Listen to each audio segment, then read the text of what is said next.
The World Beyond the Headlines lecture series is a project of the University of Chicago Center for International Studies.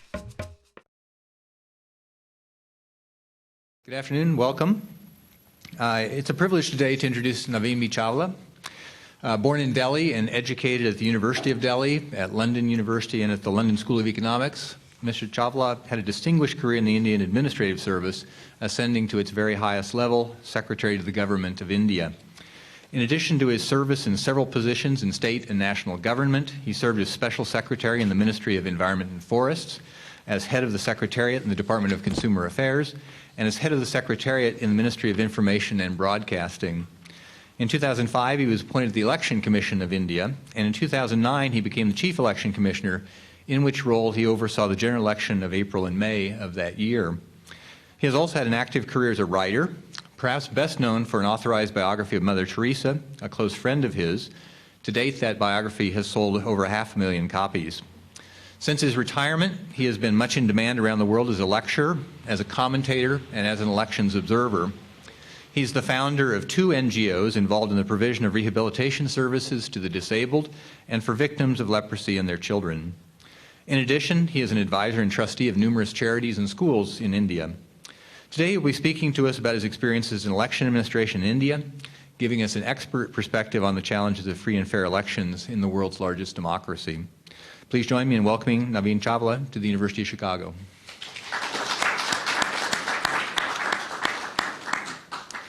So, we thought what we might do is to kind of get things rolling a bit. I'll sort of throw out a few questions to Navin, and then he can take it from there. And we'll certainly want to have your questions as well. So I'm going to assume that there are probably no people in the audience who know as much about Indian elections as Navin. And so maybe a place to start would be simply to ask Navin to tell us a bit about what the context of elections is in India. I mean, what kind of numbers are we talking about in terms of voters? Kind of what are the characteristics of those voters? Kind of what's the administrative task like? How many polling places are we talking about? What's the kind of calendar for the election? Just to give us a sense of the scale for elections in India. Thank you, Mark, and thank you all for being here, and I look forward to your questions. Well, you know, the figures, as you can imagine, for India are just mind-boggling. When I did the 2009 general election, we had 716 million voters, and this time we had 814 million voters in these 5 years. And about 835 polling stations. We seconded about 3 million people, or almost 4 million people, to help with this whole exercise. And India, as you know, and some of you are Indian, is the size of a continent. So there can be deserts in one part, and it can be snowing in another, very hot in some places, and a monsoon in another. So the Election Commission, which is a body formed under the Constitution, and actually formed a day before the Republic was formed. The Republic was formed on the 26th of January, and the Election Commission of India on the 25th of January in 1950. So it became a multi-membered body in 1989, but till then there was only one, and after 89 there have been 3 members, a Chief Election Commissioner and 2 commissioners, with equal rank, equal pay, and any 2 can overrule the 3rd. The 3 has worked quite well. In India, we seem to be in the business of elections all the time. I mean, we hardly finish with the general election, and with the general election, you can be doing 4 or 5 state assembly elections. But what the Election Commission does is all the elections in India, except the municipality elections or village-level elections, which are done by another constitutional body, which doesn't come under the Election Commission of India, the State Election Commission.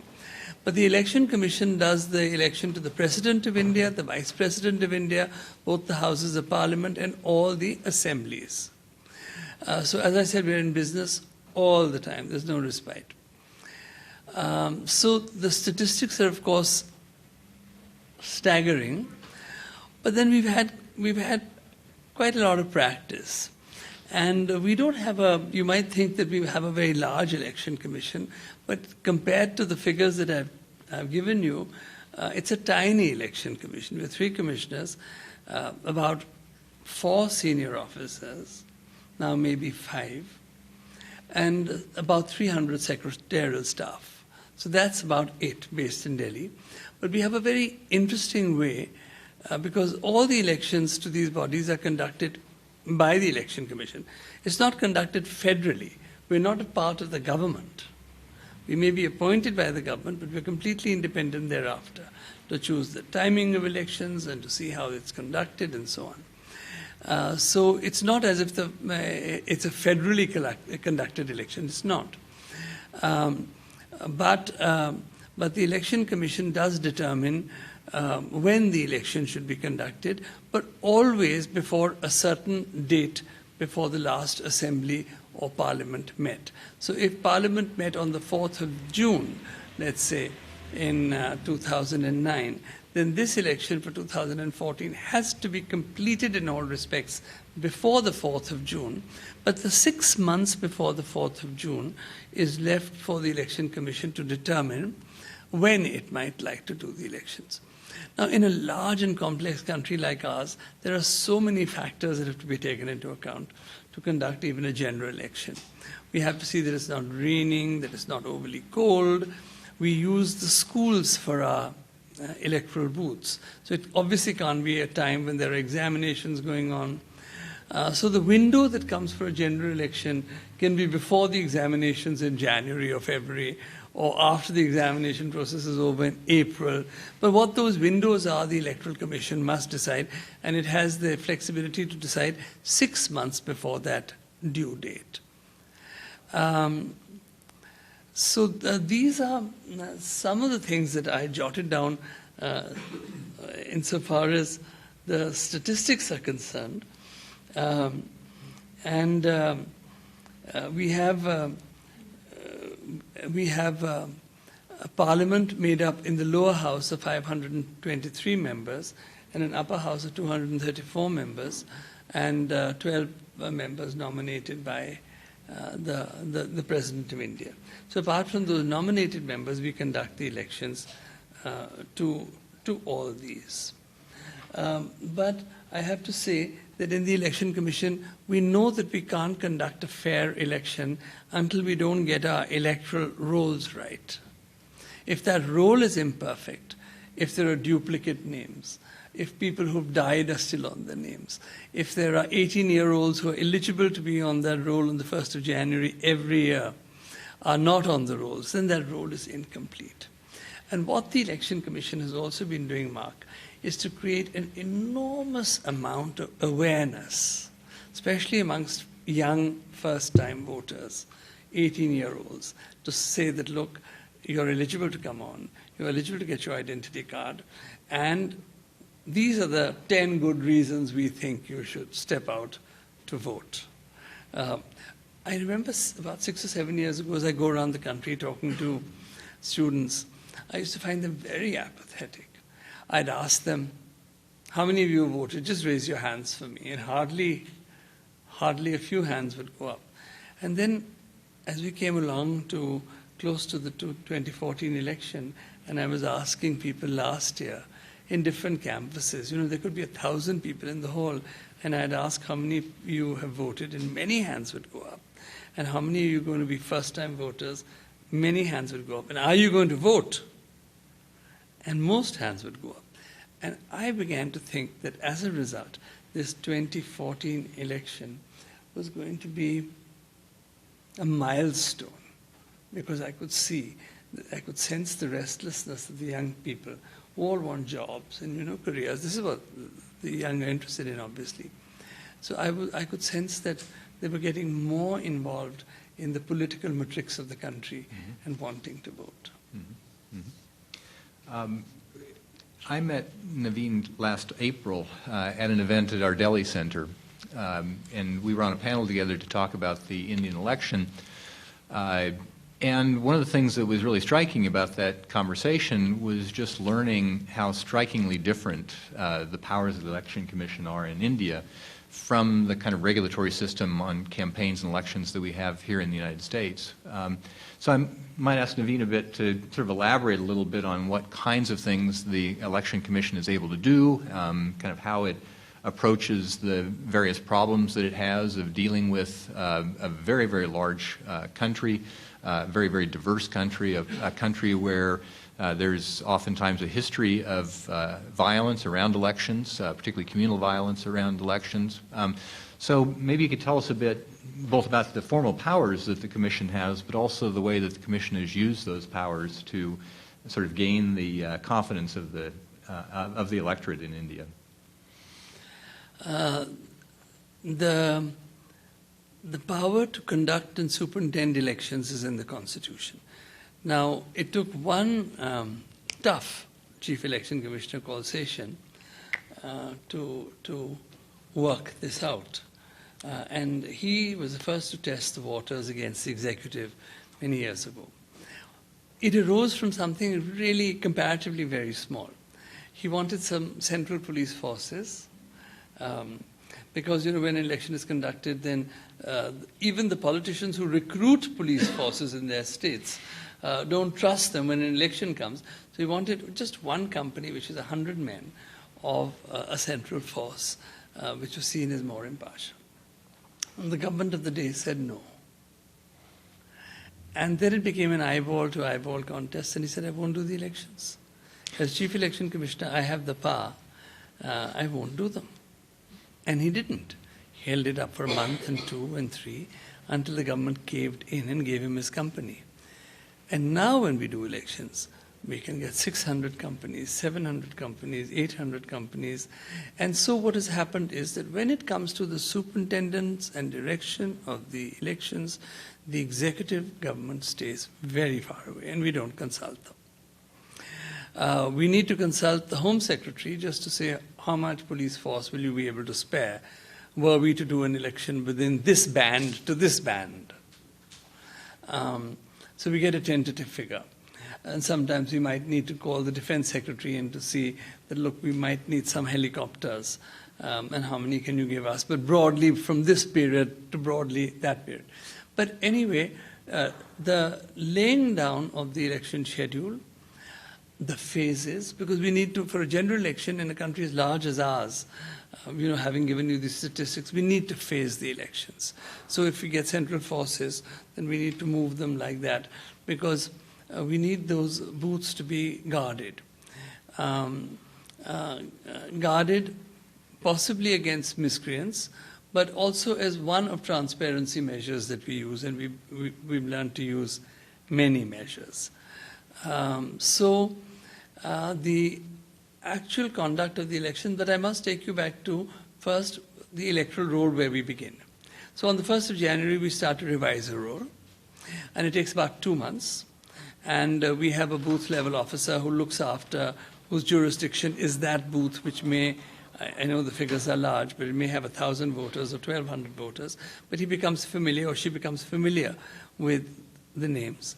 And as you go door to door, which you have to do in every election, then you know who's 18-year-old and who's died and who's shifted out. And then you revise those rolls. And then those rolls are sent in computerized. Every roll has a photograph of the voter. And we've given photographs to most voters, identity cards.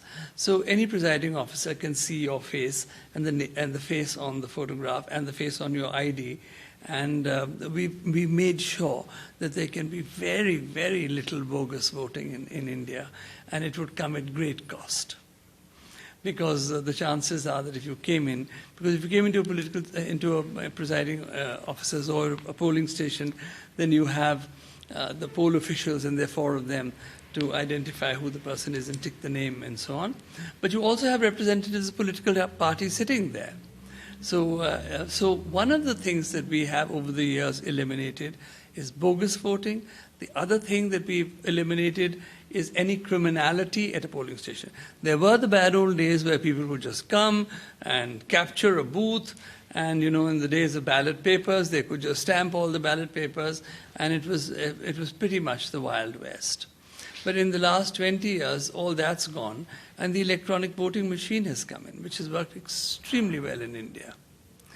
And so the result of that is that some of those bad practices are out of the window. We now have a very, very vigilant press, and they're all over the place, in elections particularly. We have a whole Twitter generation, and it's like a sort of 500,000 joining it every month. So we have a lot of young, aware people who've now become politically aware as well. So they're the eyes and ears of India. And I think that there are lots of the bad practices that have been gradually, over a period of time, eliminated. But we still, Mark, have two major fault lines. And let me come up front with them. One is that candidates are spending far in excess of what they should at elections. If that's the limit, they're spending sometimes 5 and 10 times that. I know that happens in other countries as well, but the fact is that it's a fault line in ours. And the other is that we also have the criminal elements helping politicians or becoming politicians themselves. So we have a strange case of having an election commission that is seen as, by the people of India, as free and fair and transparent. And you can go onto the streets of India anywhere and ask them which institutions of state or institutions under the Constitution that they think that they have faith in, and they're bound to mention the Election Commission and the Supreme Court. So that's the faith people have. And because they have that faith, any reprimand by the Election Commission onto a political party is felt very keenly. But Manipur, and then we began to find that the criminal element began to find that if they used their money, and they frequently had money, and bought themselves a seat in parliament, then they could use their influence, and they would also be outside the pale of law in terms of some of their other activities. So these are the two things that I'm now writing against all the time. And I am trying to lead thinking people in the country, I mean, it may be a long battle, but towards state funding of elections. Because if you look at our parliament today, however transparent the machinery of the Election Commission may be, if most of them, short of the communist parties which have a strong cadre, are going to be multimillionaires, and 17% are going to have serious criminal charges against them, then is this the lawgiver we want? And is this the lawgiver that's going to actually represent a constituency? So I think not. I'm just back from Mexico. I find that in Mexico, 90% of the electoral finance comes from government. And although so many channels are owned by private parties, including a whole powerful clutch by Carlos Slim, the fact is that during an election, all those channels are seconded to the Electoral Commission, which gives time proportionate to the parties and their strengths in Parliament, or even if they're independent and therefore have no parties behind them, they get a sliver, even they get a sliver of television time. So they've been able, they don't consider it perfect, but I think it's an advance from where we are. For example, in this country or anywhere else, why does a particular channel, a TV channel for example, go and cover your constituency in the nicest possible way and doesn't cover your constituency quite so rosily, or doesn't go to your constituency at all? So if you ask the channels, they say, well, we don't have the money to go everywhere. And that's true, they don't have the money to go everywhere. But how do they pick and how do they choose? And in India, we've come across another strange phenomenon, which is now what we call paid news. So we had a chief minister who was indicted, a Congress party chief minister, indicted in my time by the Election Commission. Hearings were going on and they've only just concluded, where in the state of Maharashtra, where Bombay is the capital, had 3 Marathi newspapers, local newspapers, which had large followings. and Marathi is the language of the state. And they were rivals to one another. As you can imagine, every paper is a rival to every other paper, and circulation and how they kill for circulation. But here they had the same article in praise of the chief minister, word for word, comma for comma, full stop for full stop. So when we summoned them, then they gave their excuses, and the chief minister, who happened to win, said, "Well, how do I know?" But we indicted him. And he's gone to a court, and the court has thrown it back on us, and so on. But there is paid news. Now, we'd heard of paid news before in some of the orange papers, where if there was a share issue coming up on the market, then that could be praised to the skies. Or if there was a Bollywood film that was being released, then that was also given great praise or not so much praise. So there was money involved there. But it didn't come mainstream into praising electoral candidates. And so we soon discovered that there's something called a package. What's a package?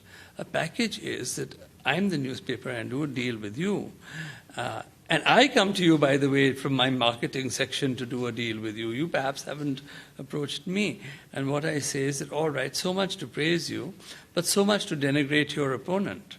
And that's the package.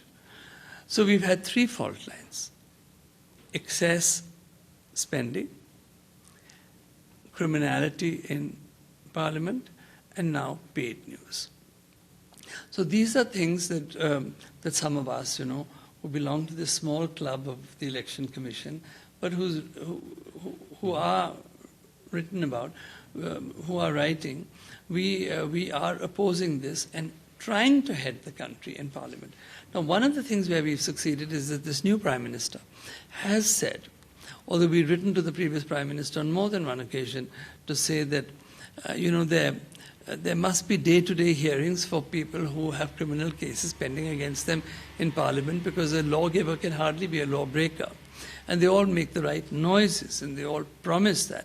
But when people are elected, no matter from which party they may be elected, no matter how daggers drawn they may be on the electoral battlefield, but when they enter Parliament, it becomes a cozy little club. Everyone scratches everyone's back, and nobody criticizes anyone. So anyway, we'd been pressing for special courts and day-to-day hearings.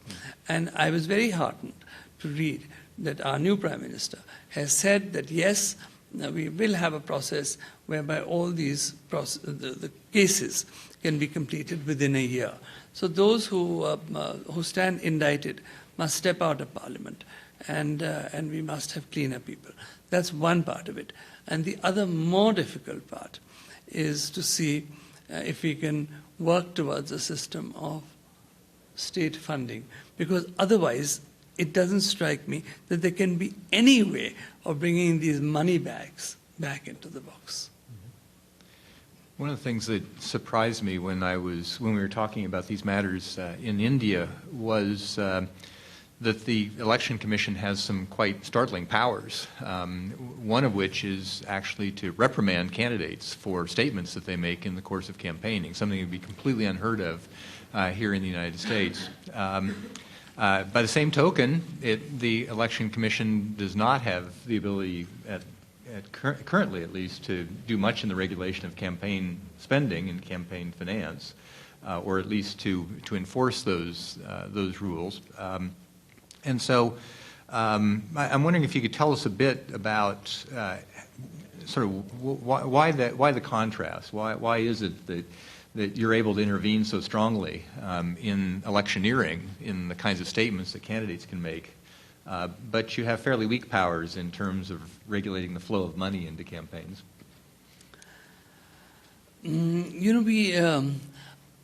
I'm always astonished at the way during American elections, and even otherwise, people can say the most awful things about each other, about opponents. I mean, I was watching television this morning, and there was a debate going on between 2 potential candidates.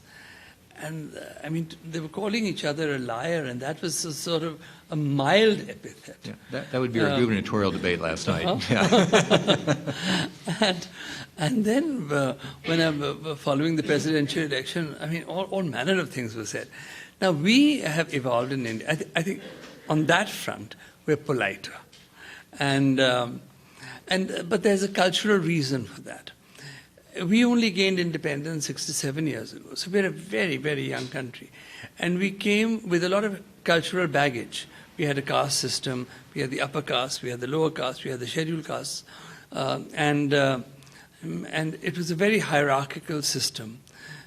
So the result was that one of the things our Constitution did was to try and level a playing field after hundreds of years, perhaps, of inequality. So you could not. So the Constitution said that we're a secular country and we will not discriminate on the grounds of religion or region or caste or even class or ethnicity or whether somebody is tribal or non-tribal. And for that, we also, the Constitution makers reserved seats in Parliament for a decade, actually, to begin with, but that's been renewed every year for the scheduled castes and the people of the scheduled tribes. So there is reservation as policies of affirmative action in order to bring discrimination slowly to an end, at least within the policies of state and instruments of state policy. So in that process, a model code of conduct evolved itself in an early election in one of the states, in the state of Kerala, in the 60s, where political parties, representatives gathered in a room like this and said that we're going to have some do's and don'ts. And they formalized those do's and don'ts on a sheet of paper, and that was accepted by the Election Commission and subsequently accepted by courts. So, with the Supreme Court also stamping its approval. Now, there is no legislation. It's just a code, but it's worked really rather well. And so, if somebody calls somebody a liar, which is sort of commonplace in that thing of the debate that I heard this morning, various other things, then the opposition parties would be quick to complain to the Election Commission that, look, this has violated the code. And the Election Commission would issue notice, and by the end of the day or by the end of the next day, because the process is only 4 or 5 weeks long, would issue a reprimand or not issue a reprimand or rap somebody on the knuckles or say it's all right. It wasn't intended in that way. But they would react very quickly. So you can therefore not say something that will affect the susceptibilities of another religion or a region or a caste. So that was the underpinning, the cultural underpinning of it. But for example, in the Maharashtra election, which gave over just yesterday, a complaint was made by the Congress party through the Election Commission, which I saw in the newspapers, the Indian newspapers this morning, that Mr. Modi, when he came here, had this rally at Madison Gardens, and then that rally was put, on Facebook and everywhere else, and they said, well, Mr. Modi went, as Prime Minister, went to the US on official government funds. He didn't go privately. And so it was funded by the state, his visit. So this was a misuse under the Model Code of Conduct of trying to propagate the reception that he received here because it was based on public monies. Now the Election Commission has a question mark, and they must decide by the end of the day whether it was a violation or it wasn't a violation. Not so easy. But what I'm saying is that political parties and their opponents are very sensitive to anything that they feel has broken the Model Code of Conduct. So I think on that front, good behavior at election time is regulated. And we have enormous powers in order to do so. Mm-hmm. Why don't we see whether there's some questions from the audience, get some of you involved in this. I can keep asking questions, but Jim? Early on you mentioned your continuing efforts to reform elections. And curious about the powers that are resident in your office as the Election Commission and how you engage them. You referred to sanctions, standing eyeball to eyeball with the government in the past. As I recall, there were some a judicial activities that surrounded that contest. But if one thinks about the judiciary and parliament and the military as well, potentially for addressing criminal elements, what are the resources of the government that you can turn to as you continue the quest for election reform and improvement of the election process? You know, that's a very interesting question, and in many ways at the heart of how we are able to work the election machinery. What also happened in Sessions' time was that some of the officers in the state didn't listen to him. Now, Mr. Sessions was nothing if not autocratic, which is a bad thing, but also a good thing in the long run. So when two officers, just two officials at a very low level compared to his position, didn't listen to him, he said, for the term, from the time that we announce elections to the time that elections cease, every single official of India who has anything to do with elections is seconded to me. That was another eyeball to eyeball. And he said, I won't do elections. So they were seconded. He said, I will have disciplinary powers over them during the course of that election. Now, that's been formalized by government, by government order. The result is that if you were all belonging to different states, but you were under me for the elections, then you were actually very happy to be under me, because our orders were straight and distinct, and there were clear manuals under which you had to act. Clear manuals written down for every level of official down to the polling station. And so everybody in the state became seconded insofar as elections were concerned, and we had no mandate beyond the election process. So the result was that ensured a direct line of orders going all the way down. So during elections, a pyramid gets formed, which is artificial, and disbands after the elections are over, except that those same officials are responsible for the upkeep of the electoral roll, because that's very important, that we have to keep that in good shape throughout. So an official can be taking orders from the chief secretary of his state for everything else, but on any matters relating to elections will still be under the jurisdiction of the Election Commission. It's a diarchical system, but during the elections it's not even diarchical. It comes vertically under the Election Commission. It's worked very well. The officers are very happy to work under the Election Commission for that time, and I asked many of our junior officers that how does it work so well with you guys? So they said, because your orders are so clear. We know clearly what we have to do. If we have any difficulty, we get a decision, any confusion, we get a decision within hours.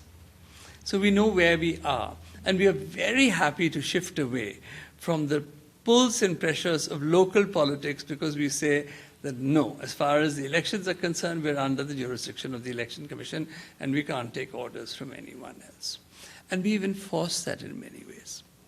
We had some very bad behavior from some very, very wealthy candidates in a portion of the state, not far from Bangalore, in Bellary. They became notorious as the Bellary brothers, heaps of money from mining. So cases were registered against them, and as soon as the election was over and the Election Commission retreated, the cabinet in Karnataka met in Bangalore and wanted to take these cases back. And I said, no, you can't take them back. So I sent lawyers from Delhi, we contested the matter, and we had then formulated a rule that any infringement that results in a case which is election-related and filed upon the Election Commission's orders cannot now be retreated by executive order. It must find its logical end in a court of law. So it's not that you can register a case today and then the executive government withdraws it tomorrow. None of that. So slowly we have been able to. But none of this, or very little of this, would have been possible without the active help of the Supreme Court. Now, one of the orders of the Supreme Court is that from the beginning of elections to the end of elections, nothing will lie in the courts. If an election petition lies, it lies, of course, but after the election process is over. So, in a sense, the Election Commission has had Big Brother Supreme Court watching and helping at every turn. And so no matter is justiciable during the course, because otherwise it would hold up an election for years. Somebody would go to court, and nothing in India takes less than several years. And so every election would be held up forever and ever. So I think the Election Commission, with that help of the Supreme Court, is something that we must recognize. Thank you for your talk. I grew up in Pakistan, so just listening to you talk about some of the things that you use in India, a few things that I think Pakistan can use, like electronic voting machines, and we're still using paper ballots. But do you in India have outside observers, at polling stations, or is that not the case? We don't allow outside observers. We have a mechanism where we really empty out our own government. A joint secretary is a very critical part of the government, a very senior officer, and we employ as many as 2,000 in them for those 6 or 7 weeks of an election. Outside observers are most welcome to come, but we don't give them any official role. Ambassadors are free to travel. We had this very intrepid lady, the Venezuelan ambassador, who rang me up and said, I want to go to Kashmir, and I want to go here, and I want to go there. I said, just go wherever you want. But don't ask me to make the arrangements. My hands are full. I can't make arrangements for diplomats, but you go where you want. She covered 30,000 kilometers by car and plane and bike and cycle rickshaw. She went all over the place. On the EBMs, I had a very interesting discussion, briefly, with Benazir Bhutto. She'd come to Delhi, and she was very interested in electronic voting machines. And then, after I told her about it and how it works, she said it's not going to work in Pakistan. So I said, why? And she said, there'll always be suspicion. I said, but we have a great deal of, not a great deal, but some suspicion in India. Whoever loses is suspicious of it, and whoever wins on the machine is happy with it. But she said, who manufactures your machines? I said, well, they're manufactured in the public sector. It's inaccessible to anybody. It's inaccessible to me. But she said it won't work in Pakistan. These were her words. I mean, she said, there won't be enough trust in it. But as far as observers are concerned, I'm invited to observe elections all over in many countries, but reciprocally, I can't invite them to officially be observers. But they're welcome to come as observers in a sort of learning kind of a way. They're most welcome to go anywhere. But it's not part of our official observer mechanism. We don't take a report and we don't encourage it. So I wanted to ask a question on the point you made about the relationship with the Supreme Court and being able to institute concrete reforms. And specifically around the question of criminality in Parliament. And so I'm thinking back to the legislation in the Supreme Court, or the Supreme Court's proposition a few years ago, that Parliament members who had criminal records, criminal backgrounds, there would be action taken against them. And the eyeball-to-eyeball standoff that essentially occurred between Parliament and Supreme Court over this issue. So on that, I'm wondering that if the Supreme Court has been a reliable source of agency in being able to institute such reforms, what has been the Election Commission's relationship with Parliament itself? And has, not only on the issue of criminality, but perhaps on other issues, has there been any opposition from, say, wealthy individuals or interests within Parliament to approach? Well, I don't think we've had a very helpful relationship with Parliament. For example, we have a whole lot of electoral reform proposals, and each commission that comes adds a few. And so it's now beginning to read like a little book. And we keep sending it to the Prime Minister of the day, who sends it to the Law Minister of the day. And the Law Minister of the day then sends it to a parliamentary committee. And that parliamentary committee then gets together. And that, as you know, a parliamentary committee is drawn from all sections of the House, and all political parties are represented. So when this issue came up, where the main issue was that we gave a proposal to Parliament, which still exists, which is that if anyone is indicted by a senior court for an offence which is punishable by 5 years and more, then it would be a reasonable restriction for that person to step aside until he or she were eventually cleared by the court. So that we wouldn't go on, we wouldn't manifest innocence, but we would say it's a reasonable restriction. So then we went to the parliamentary committee, and the parliamentary committee was made up of all the parties at war with each other before they enter parliament. And of course, the view against the Election Commission has always been unanimous. And then, so all sorts of specious reasons are given why it can't be done. And they all agree, yes, there should be special courts, and the courts should sit every day, and there should be very quick judgments in this matter. But we've yet to see those special courts, and we have to still see those day-to-day hearings. So those don't take place. Now, for those of you who are Indian, you might have heard the name of a very redoubtable and feisty maverick, he's described as a maverick lawyer called Ram Jethmalani. Now, Ram is also a friend of mine, and Ram was a member of one of these parliamentary committees, and he's a lawyer of great eminence, and he takes up the most unpopular cases. At the moment, he's taken up Jayalalitha's case. So all these unpopular cases are what Ram, he just feeds on them. So he was a member of this committee, and he opposed it tooth and nail. So I said, why have you opposed this? I mean, privately. And I said, you'd be a hero with the youth of our country if you know, and you took up cudgels against criminality in Parliament. Now, I don't know whether a lot of the criminals in Parliament are his clients or anything is possible. But he says that when we come into power, a political party comes into power, it can foist false cases on their opponents. I said, okay, we can have a meeting ground. We can say a decision by a court a year before an election is even announced. We could meet there. We could meet on some aspects, say robbery, dacoity, murder, attempt to murder. We could remove them from, say, the fraud of say, credit card fraud. So you could make a distinction between this kind of heinous and this kind of non-heinous.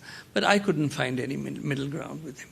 So Parliament at the moment is steadfast in not agreeing with a lot of proposals. So although the Prime Minister of the day might appoint us as election commissioner, we come into a somewhat antagonistic role when we occupy that chair. Because in the US, all the Supreme Court judges come from somewhere, don't they? They belong to some political party. But when they sit on that chair, then they become judges of the Supreme Court. They're no longer representatives of that party or that firm that they might have represented. So that's how it happens in India.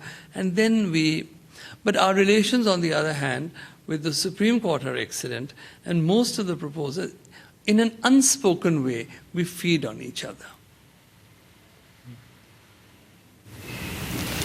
I have a question related actually to that. One of the things that has always been said about the form of campaigning, and something that I'm sure is true in lots of places, is that those in power and those with a lot of money will, in one way or another, use them to buy votes for laws or not. And we typically think of the U.S. as voting as an individual decisions as opposed to voting.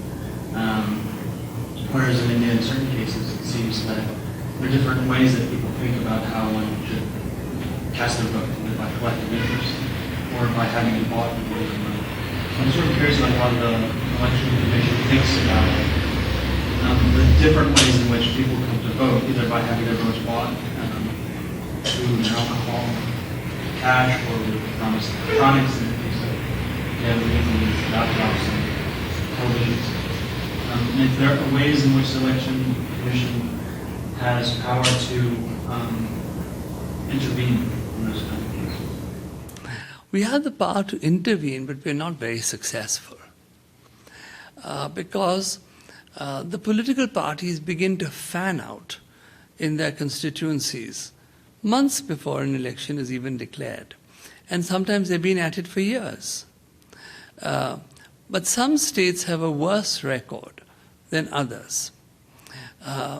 Some states have a terrible record in distributing money and liquor. Now, we recover a lot of money, we recover heaps of liquor, we recover all sorts of freebies, but is it just the tip of the iceberg? I mean, it might just be. There's no way of knowing. I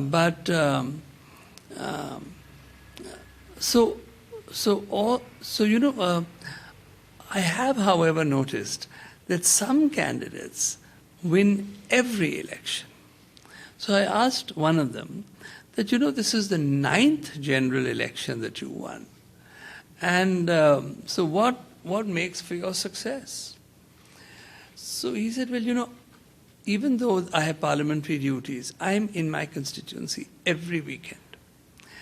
I attend every funeral. I try and attend every wedding.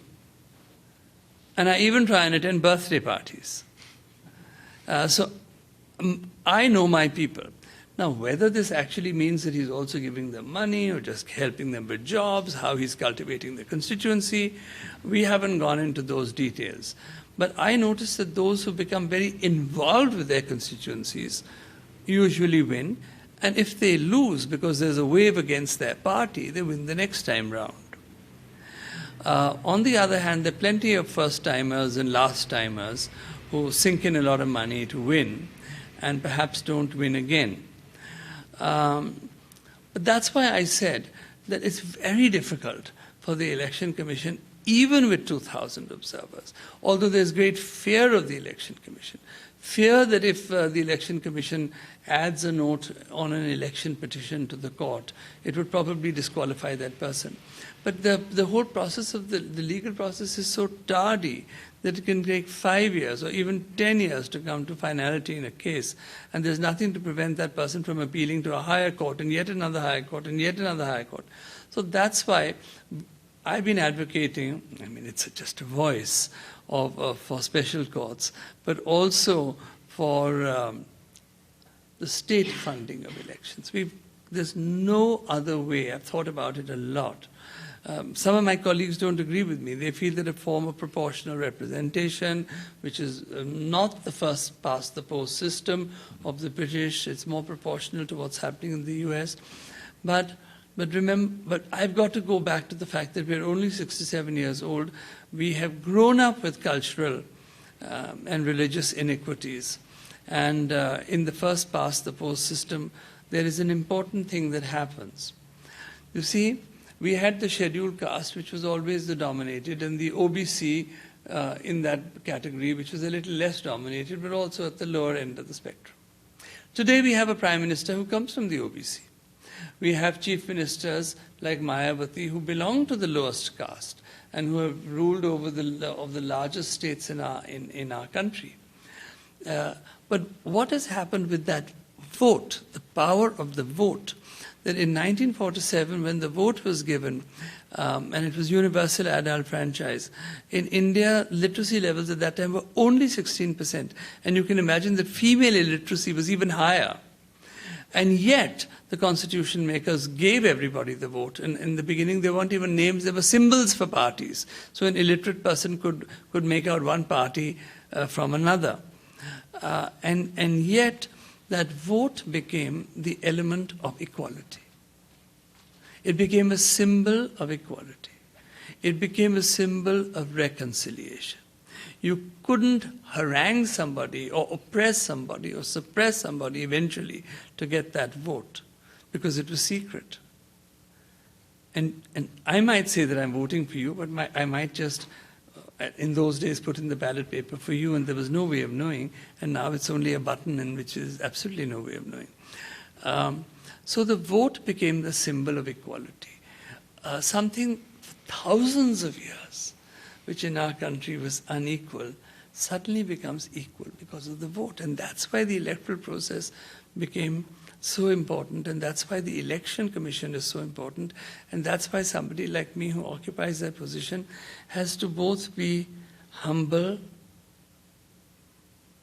and clear, and transparent, and honest, and full of integrity, because if you're not, you're caught out by somebody in the country during an election. And you've got to be right by the country in each and every decision that you make. In each and every decision.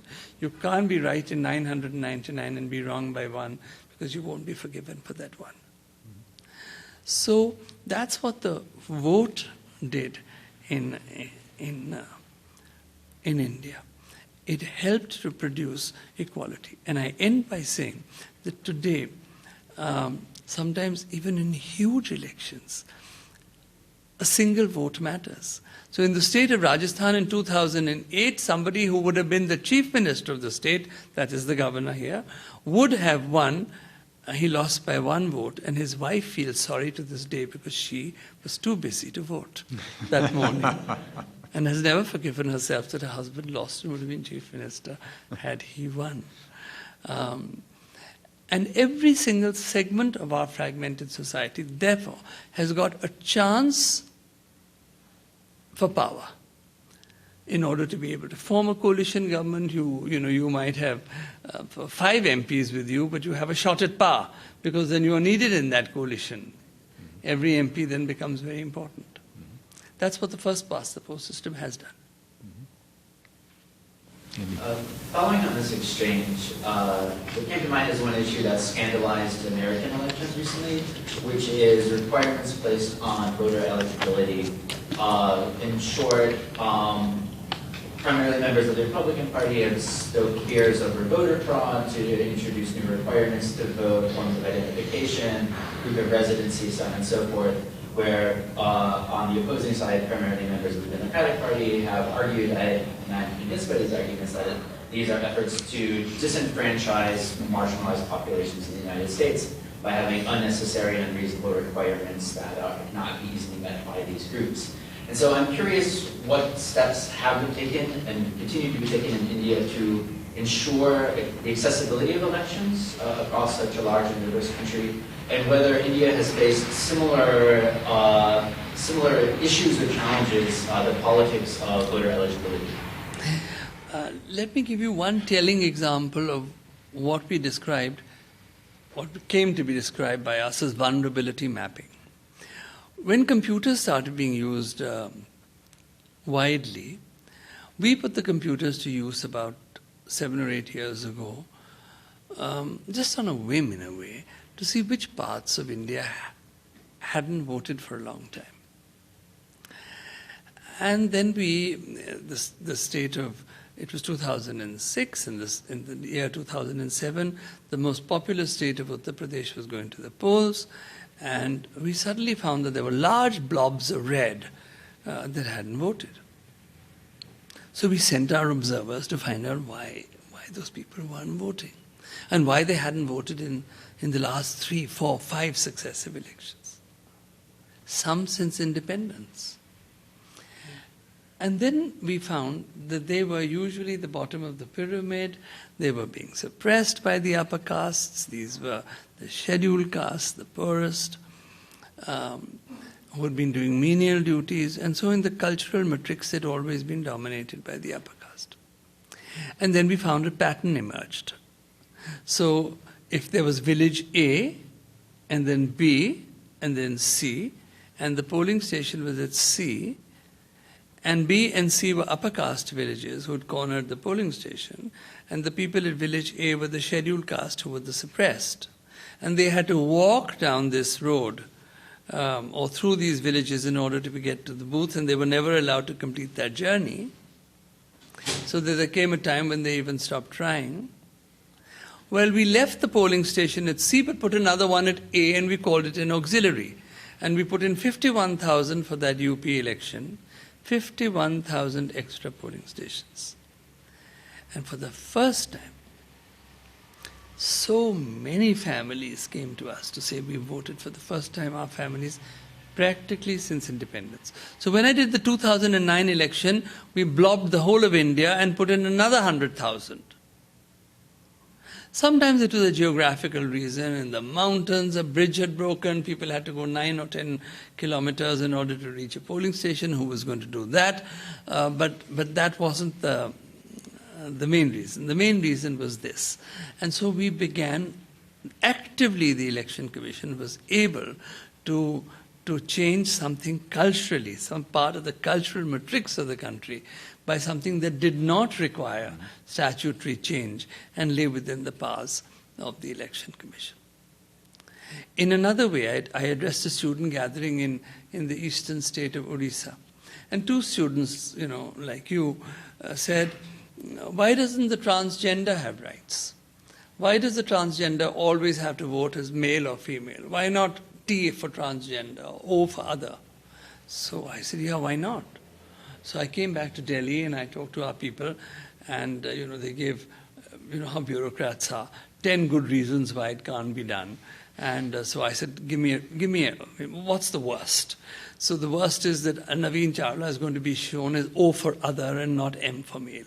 So I said, okay, that's a problem, but we can rectify it by the end of the day. It's a man-made problem and it can be rectified. So that was the worst that was happening, and so we brought in O for others. All our documents then, instead of 2 columns of M and F, became M and F and O. And 1 million transgenders got reflected on our electoral rolls. So it became a very positive human rights issue, which was then taken up in Scandinavia and various other election commissions. Again, we found that the visually disabled were not able to exercise their vote as freely as they wanted. So I set up special stations. Not everybody visually disabled is also braille literate in our country. Not everyone is braille literate. But those who were, we set up stations for them. Small beginnings, but important beginnings of people who had been disenfranchised for one reason or another. Just to give one sense of contrast here, the Election Commission of India is running elections, as you can tell, all over the country and making requirements that are uniform across the country, but also intervening in specific parts of the country where there have been problems in access and in balloting. And in contrast, in the United States, almost all of the election administration is at the county level. There are very few states that have a unified, even state-level process, and certainly there's no national election administration in the United States, except a little bit of sort of central regulation in federal elections of campaign finance. So it's really remarkable to sort of think about something that is as large and as complex as India that's being handled in a very centralized way rather than the kind of decentralized way that we're used to. I'm kind of curious about the steps that the Election Commission has taken to control outbreaks of communal violence, particularly communal violence during elections. There's a literature within political science that actually ascribes a lot of the motivation for communal violence to electoral considerations and traces the timing of outbreaks of communal violence in India to the advent of elections and to particular political parties sort of fomenting this violence for electoral reasons. There seems to have been a reduction in those practices in India, at least sort of from casual observation that seems to be the case. There were some outbreaks of violence that were reported in the last election season, but nothing like seemed to be the case in the 1990s in particular. Could you maybe say a little bit about how the Election Commission sort of thought about the potential for electorally motivated violence and what kind of steps that you took to address it? Just how did that change occur in India? Well, you've actually rightly touched a very sensitive chord, because 15% or so of India is Muslim, about 2% is Christian, and the bulk is Hindu. And political parties of all hues and shapes have tried to bring about polarization through violence, engineered communal violence, particularly during election season. And I think every political party has been complicit in this at some time or other. I can only give you an example from my... I'm personally not very happy as I saw the riots in Muzaffarnagar, but a lot of the rioting took place before the elections. But maybe it was engineered to take place before the elections, so the residue was felt during elections, maybe. But I can only give you an example of my own. Again, I was in Bombay, and before the general elections, you know, as election commissioners, we would divide this huge country of ours and go to different places, call all the officers together and give them their do's and don'ts and try and understand whether they had a grasp of what they were supposed to do, and if they did, which 99% did, and if there was the odd case that didn't, then I would replace that person with somebody else.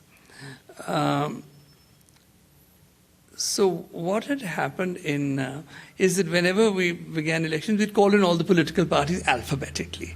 They'd come and spend 5 or 10 minutes with us, they'd bring their problems onto the table, and we'd try and emphasize something if it was necessary. So there was communal tension developing in 2 districts. And I then said to the ruling party, which was the Congress party, that I will not do the elections there if there's going to be communal tension. I need a level playing field. And I'm the determinant of the level playing field, you aren't. So after that, I met the other political parties alphabetically and said the same thing. If there is any communal tension in your state, I will not do the elections there. I'll just hold it until I feel that everything is back to normal. And normalcy will be judged by me and not by you. And we will get our own reports from your own district officials to determine what is normal. So they got, they were really, they were very apprehensive. And then I found that the Home Minister of the state was rushing there, which would have only made the situation worse, because then politicians of other parties would have gone. So I said, call him back. He cannot go there. Now, this was possible during election time. I said, we have a district magistrate and a superintendent of police. They're young officers. They know how to deal with the situation. I don't want any politician meddling there. Call him back. So he was recalled by the chief minister on my orders. And within a few days, the situation was handled by the officials. It turned out, it became normal, and I carried on with elections. But if it hadn't, I would have just postponed it and postponed it and postponed it. Mm-hmm. But that's within the powers of the Election Commission, whether they choose to do it or not. Mm-hmm. Interesting. Jim. Your advocacy of state-funded elections has a great deal of appeal. And yet, I found myself puzzling over the fact that there are, in fact, state-funded elections by virtue of the allotments that are given virtually uncontrolled for members of parliament, the 2 crores or whatever it is currently, is effectively used for the sake of campaigning in support of their cause. So it seems that if there were to be success and you were to have state-funded elections, that ideally one would want to see control over that other form of state funding. And I wonder if you've thought about that, and given the antagonistic relationship at times between Parliament and the Election Commission, how you would imagine this reform taking place? Jim, you're absolutely right, and I thought about it. One way is that these are supposed to be funds spent for development in the area, in the constituency. And they're large sums of money. It's now 2 crores per year. So it's 10 crores over a term.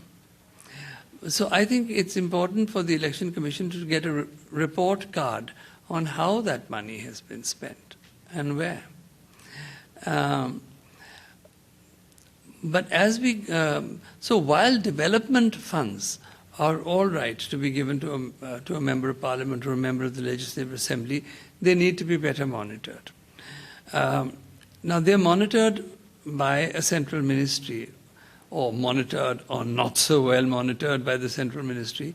But since it does impact on elections, We need a report card. That did it build a well? Did it build a road? Did it build a school? Did it build a public health center? And we need to send an observer to see whether those things actually have come up on the ground. Mexico, I found, was very interesting on 2 counts. The other count, one I mentioned to you about television, but the other count is that 90% of the electoral funds come from the state. Only 10% are raised. Now that proportion is all right. But I would feel that once we move into the state funding of elections, then a whole body of homework has to be done between the executive and ourselves, and possibly justiciable in the courts in the beginning, in order to be able to lay down a framework that this much money is to be given to a political party, and then the political party has to be able to distribute that much. But some leveling of the field is now necessary. Otherwise, we have actually become an oligarchy. Well, with that, it's about 20 minutes after. I would invite all of you who have a moment to stay around and maybe engage Mr. Chawla in sort of closer conversation. We have plenty of food in the back, if you haven't noticed it yet. But please help me in thanking Mr. Chawla for his presence here and for very interesting comments. Thank you all.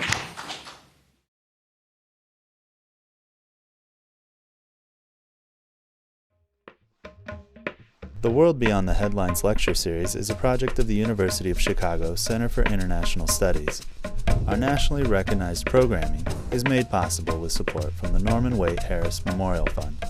Download recordings of other events and learn more about the World Beyond the Headlines series at the Center for International Studies website, cis.uchicago.edu.